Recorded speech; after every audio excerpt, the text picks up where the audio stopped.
Evet, selamünaleyküm arkadaşlar. Herkese hayırlı günler diliyorum. Hayırlı Ramazanlar. Çiftliğimizdeyiz.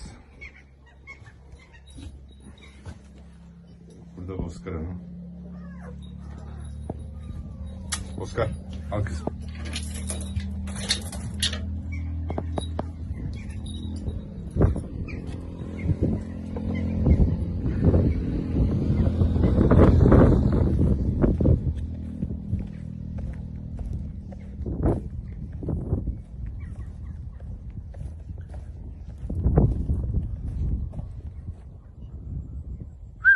Bozok.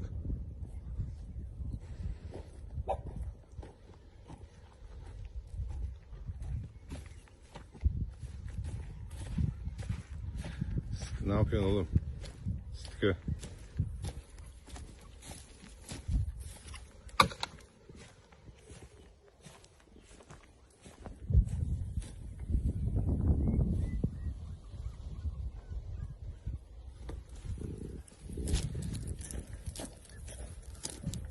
Minnoş Hanım, büyüttün bebeleri. Büyüttün mü kız bebeleri?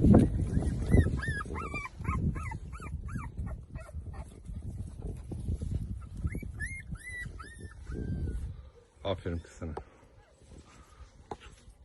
Gel benim ayı kızım, gel. Haseki gel. Gel. Gel. Gel ayı kızım.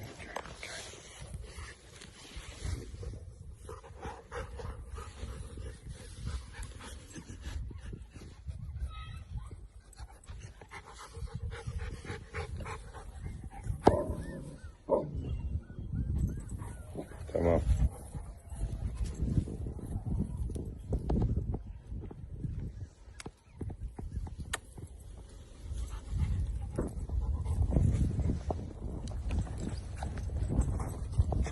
Eşek devirdin beni, eşek. Tamam kızım.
Usta, ne yapıyorsun oğlum?